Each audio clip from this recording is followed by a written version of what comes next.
Betty Lou, thank you so much for joining us on the Plant Trainers podcast today. Hi, Shoshana. Very happy to be here. I'm very happy that you're here too, and I would love to hear what your moment of gratitude is.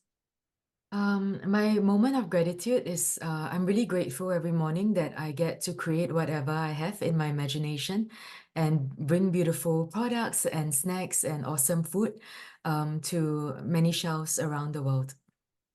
That's wonderful. And I'm glad that you do that too. We don't have brands, especially food brands on too often, but your brand has a beautiful message behind it. And I wanted to make sure that people heard that and understood that. And of course, our listeners know that we don't recommend anything that we wouldn't use in our own house. So delicious and nutritious checks the box. So thank you. Thank you for doing what you do. And before we talk a little bit more about your snacks, I wanted to talk about upcycling and the whole idea of upcycling, especially with food. So can you define in a fun way for our audience what upcycling is? Yes, upcycling is, one third of edible produce are thrown away every year due to crop surpluses or due to imperfections. So many of the foods that are in our supply chain system, they get thrown out because of aesthetic reasons largely. When you go into any supermarket, every fruit and apple is exactly the same size. It's really, really curated for the consumers. So anything that is smaller or too big gets discarded as B-grade products. So due to aesthetic reasons for the wrong shape, size, color, they are discarded even though they are good to eat. Also, many farms and plantations, they produce a lot of crop surpluses. It's very hard to ascertain the amount that retailers need, so they always produce in excess. These excess get discarded as well. And, up to 8% of human-caused greenhouse emissions actually come from food waste. So as a Confetti Snacks, as a company, we take these surpluses and imperfect foods, upcycle them to wonderful snacks with a much longer shelf life so that we prevent these perishable fruits and vegetables from getting into the landfill. So upcycling, in essence, is really a way to alleviate perishable produce and turn them to something useful with a longer shelf life to minimize food valorization. I absolutely love that. And it's something that I learned about a while ago. I think the first time I learned about it was in terms of clothing. So you can upcycle clothing as well, things that have been, slightly not sewn properly and, slightly off by size get thrown into landfills. But I was shocked at the fact that so much food isn't is just being thrown out and isn't being reused. Like, why aren't restaurants and places that make salads and things like that, why aren't they using more of these more of these produce? Why is it being thrown in the garbage? Like, how much landfill, how much of the land, like, what, do you know any percentages, or like how can we visualize it? So it's about one third. So that's about 2.9 trillion pounds of edible produce that are thrown away every year. One third of produced fruits and vegetables are thrown away, even though they are the height of its, ripeness, pickness, they are perfectly good to eat. But because, fruits and veggies have a very short shelf life of about a week. So if they can't sell it in time to consumers, they get disposed. And as it decomposes in the landfill, it releases a lot of greenhouse emissions that contribute to global warming as well. Wow. And so Mm. what are some of the other methods? So I know that you're using it for the confetti snacks, and we could Yes. talk more dehydrating and, making them shelf stable. What are some of the other ways that other companies or people can look for if they want to help support upcycling? Yes, so we partner with a very strong established organization called Upcycled Food Association in USA. US is one of the global houses, North America. They produce a lot of fruits and veggies, and there are certain enclaves in the world that produces the most agricultural produce, like, Europe, Asia, as well as North America. These there's certifying bodies like Where Food Comes From, as well as Upcycled Food Association, where they gather an ecosystem of brands, CPG producers, farms, plantations, and food supply systems to really gather them around to contribute to upcycling. You know, other than making snacks, more and more Michelin-starred chefs are also using you know, vegetable rinds, the outer form of the fruits. You know, what creative things can we do to these things that would otherwise been wasted? I think the media are shining a very strong spotlight on this issue to really upcycle food waste and also contribute to hunger. Even Kroger, you know, Kroger has a Zero Waste, Zero Hunger Foundation. Kroger is the biggest supermarket chain in United States. And, you know, for them, it's also a really important pillar of their corporate social responsibility. So I think that other than making it upcycling into snacks or jerky, you know, I think some of the food companies are also upcycling it into like sauces. You know, even if something is ugly, you can grind it down to a sauce or a pasta sauce or a gravy or a soup or beverages. You know, you can squeeze them into a juice or a cold brewed beverage such that it doesn't end up in the landfill. Fabulous. Absolutely fabulous. So you made me think of some ideas like the juicing places that we have around our area. I'm surprised that, or actually don't know. I would hope that they're not buying necessarily, I mean, they are buying organic. So I think in the organic world, although we eat with our eyes first, I think in the organic world we have a more understanding of the carrots not all going to look perfect. Some are going to look like little men and some are going to have little tails and things like that. But I would hope that places like the where you're not actually seeing the vegetable or fruit are using those less visually appealing fruits and vegetables in their foods. And yeah, if if Michelin star chefs are using it, then I think that everybody else will start to as well. And I know that I was just at Planted, which is an expo and conference for plant-based, and there was a company there that takes upcycled food and puts a basket together for you. So the same way that you would be part of, you know, a farmer's market or something like that, you're getting all these upcycled foods. And there was also people going around asking restaurants what they do with their leftover food right when it's about to go before and they can't use it anymore. And I think that they were taking it in and bringing it to shelters so that it can Oh, help yes. feed everybody. Yeah. So there are some really great opportunities to help reduce the emissions like you talked about, but also save the food and the hard work of the farmers.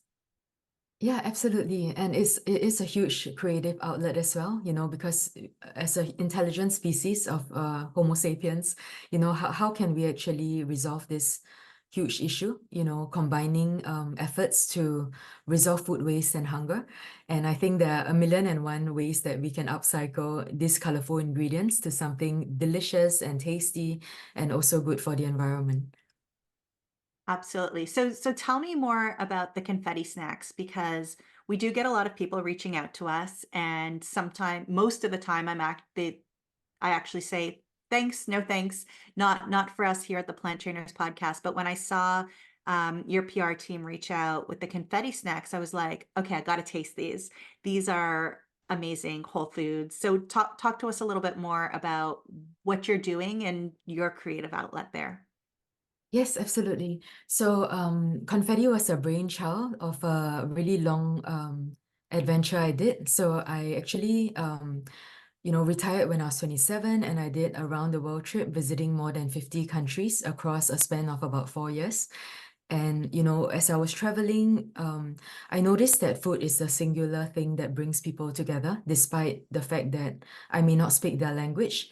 But, you know, people use food to gather around communities, bring people together. It's a social glue. Growing up in Singapore, you know, we are really obsessed with food culture. And I really love adventure so much. So when I go up to paraglide in the mountains or when I go hiking or mountaineering, it's very difficult for me to find a snack that was good but also tasty. You know, potato chips and extruded corn puffs, they dominate 95% of market share in the snack industry. And they are completely an ocean of white foods. Everything is nutritionally bankrupt, potatoes or rice that are extruded. So I really felt like, how can I combine, my background as a food obsessed culture and as a Singaporean, with something that is good for me, at the same time, is very tasty and delicious as well. So I started scouting farmers markets in British Columbia while I was mountaineering there. Bringing this colorful produce home and using my own oven to craft home-baked snacks and dressing them with flavors inspired by where I come from in Singapore, and sharing that with my neighbors and my friends, and everyone loved it. So they asked me the million-dollar question, like, can I buy this from a supermarket? So that's where I stopped my trip and I got back to Singapore. I wrote a business plan and submitted it to the Singapore government, who gave me the first check to start this company.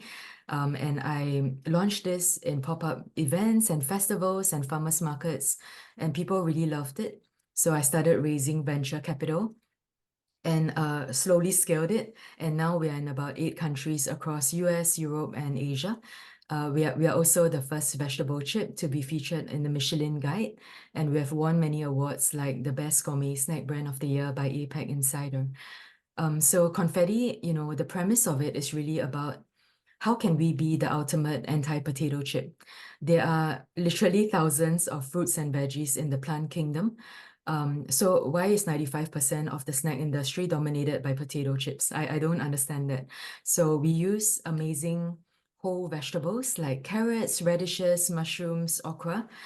We bake it at a very low temperature to scrumptious perfection. It's crunchy, light, and airy. And then we season them with flavors from around the world so that it really celebrates inclusion and diversity. Beautiful. Yeah, they are crunchy. They are delicious. There was barbecue flavor and there were curry flavors, and I think even people who don't like curry would still appreciate it because it wasn't strong and potent. It was really nice on the taste buds. And for me, I love that you can see the food that it is, right? It hasn't been powdered down and doesn't have a bunch of starches in it to make it come back again. So you're dehydrating it. Is it keeping the nutrients in there? Or are we losing some nutrients? What's happening? Yes, great question. So, we first we dehydrate it from imperfect produce, ugly produce, and crop surpluses. More than 50% of our aggregate raw material comes from that source to upcycle and really leave a sustainable impact. Then we bake it very gently at 86 degrees Celsius.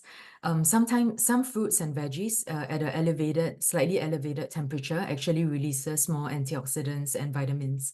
So we bake it very lightly and gently, so that it becomes crunchy and then it's way below boiling point. So, none of the vitamins and minerals are really destroyed, but more enhanced. After that, we sprinkle them with flavors that are curated by our award-winning chefs, so that we can really celebrate diversity and inclusion. So you mentioned earlier, we do have a Japanese teriyaki barbecued flavor with lots of amazing notes of umami and spices that we use. We have Italian truffle, tandoori curry inspired by India, and green curry inspired by Thailand. A lot of Southeast Asian flavors, where I come from, they do have very complex idiosyncrasies of top, middle, and base notes of, different fabulous spices, notes, and herbs that really accentuate the vegetables that we use. So every single packet of snack and SKU that we come up with and introduce is really painstakingly curated for many, many months across hundreds of experimentation to make sure that the type of vegetable that we use goes with the spice or the recipe traditionally curated from that culture. Yeah, so you're getting those amazing flavors and the nutrients. I know that a lot of our listeners are oil free, a lot of our listeners are oil selective, and I noticed that it has some rice bran oil. So talk to us a little bit about the rice bran oil and why that's what you use. Yes, yeah, it's a great question. There's only two SKUs that we have in our assortment that doesn't have any oil, and that is the first Mandarin chips to launch. We take the ugly oranges or surplus oranges from the farmers of orange plantations, and the only process that we do is gently bake it, and that's it. So that's a single ingredient without any oil. But for our signature vegetable and shiitake mushroom chips, we use a nominal amount of rice bran oil to bake it very gently so that it's just to have a better mouthfeel and texture, but not compromising the nutrition profile of the vegetables that we use. So the reason why we use rice bran oil, majority of the market uses palm oil. Palm oil as a crop is extremely devastating on the environment. It is actually responsible for millions of acres of deforestation. And on top of that, as the farms clear the land to grow palm oil, it also depletes the environment for mammals such as orangutans and gorillas that are already endangered. So we didn't want to contribute to the devastation of wildlife, and therefore we decided to use a more sustainable oil like rice bran oil, which is a lot more nutrient dense and also very good for very much better for our health as well. That's great. And that's good to know. And I guess Sorry, can that we kind for a while? Let me close the phone. Sorry about this. okay. No, it's fine. I don't hear it. Yeah. You don't hear it. Okay. No, Yeah, sorry. I heard it very in the background. No problem. Mm, Yeah, but very, very, very light. Don't worry about it. okay. Um, so that kind of brings me into my next question, because thinking Mm, about, some people are going to be completely oil free and some people want as little oil as possible. I think for the mouth feel and all and the crunchiness and all of that, a little bit is needed. But the fact that the palm oil is creating such a bad impact on the environment. So let's talk about social entrepreneurship and social responsibility. And if somebody listening has a business, especially if it's food related, or has is able to have an influence on a friend or a local business that is food based, what kind of steps can they take to help those owners make more responsible decisions and possibly upcycle or just help the environment more? yes, that's a very fascinating topic because when I traveled around the world, I noticed a lot of beauty, the beautiful landscapes, people, culture that I've met. But at the same time, there was also a lot of challenges. While we throw away one third of edible produce every year, 8.6 million people starve to death or die of malnutrition and hunger. Like, is there any way we can use social entrepreneurship or business as a force for good to really resolve very big problems facing the world today? So, confetti is an example. Is a way to become an anti-potato chip in the sense that can we not eat potato chips anymore and eat something that is colorful and vibrant and taste the colors of the rainbow in our plant kingdom? But at the same time, we upcycle food waste to reduce the food valorization of the inefficiencies of our food systems. At the same time, we resolve the amount of millions of tonnage of edible produce that gets into the landfills every year. But while creating a very colorful, tangible, nutrient-dense snack for millions of consumers, at the same time, part of our top line goes to feeding the hungriest people in the world. So we feed people who are severely food insecure, like, homeless shelters, UNICEF, the World Food Program, the migrant crisis. We cater to refugee camps and orphanages as well. So I do feel like business can be used as a force for good. So including our stakeholders like the Singapore government and our venture capitalists and the angels that invest us in Confetti Snacks, how can we include the planet as well as people who are severely malnourished as part of our stakeholders as well? So a rising tide would lift all boats. And I do feel like if we can align our interests in a way that we can also maximize our impact on reducing food waste and hunger, I think that would be a legacy that can last for many generations to come. And as a women-found business, I'm also a minority in United States. I do feel like less than 3% of venture-founded companies are actually founded by women. It's still very male-dominated now. It's very important to see girls succeed in this field. How can we also celebrate diversity? After the pandemic, there was a lot of Asian hate.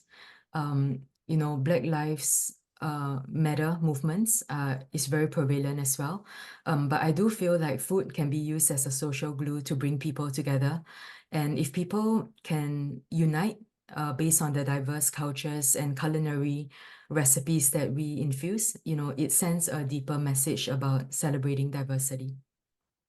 Absolutely.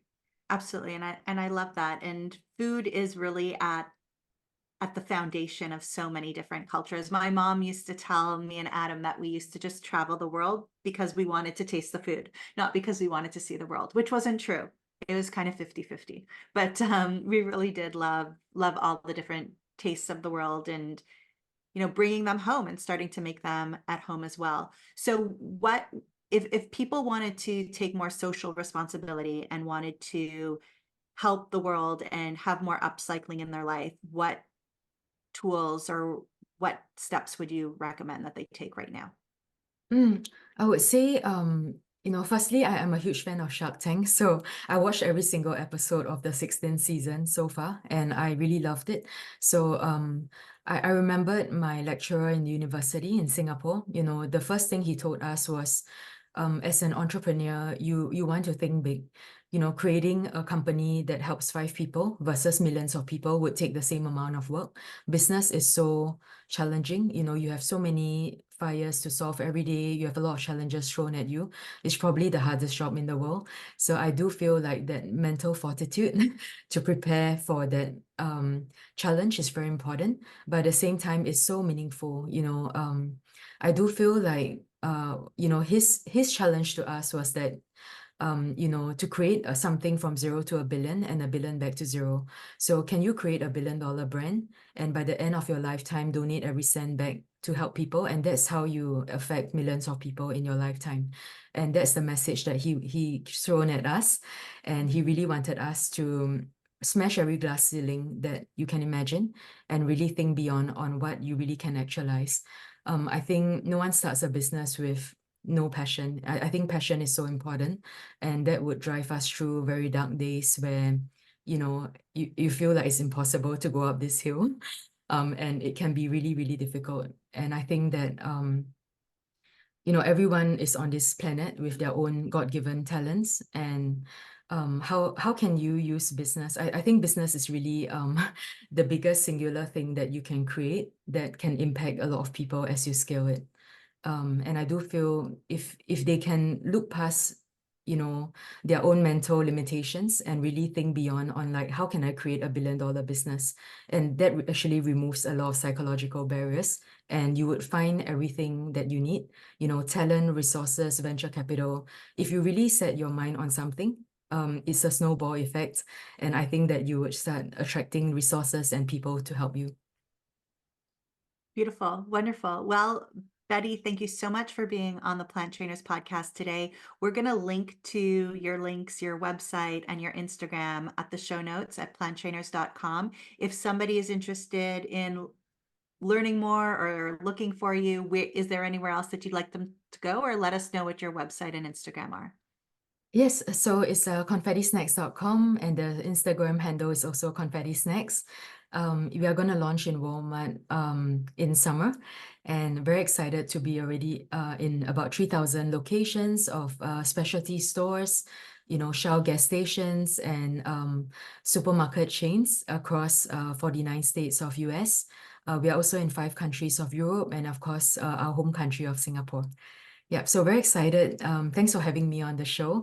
And I really hope that, because of this concept, it will spur more mission-driven, impact-driven businesses. And I would love to see more innovation and creativity in this space. Thank you so much. Thank you.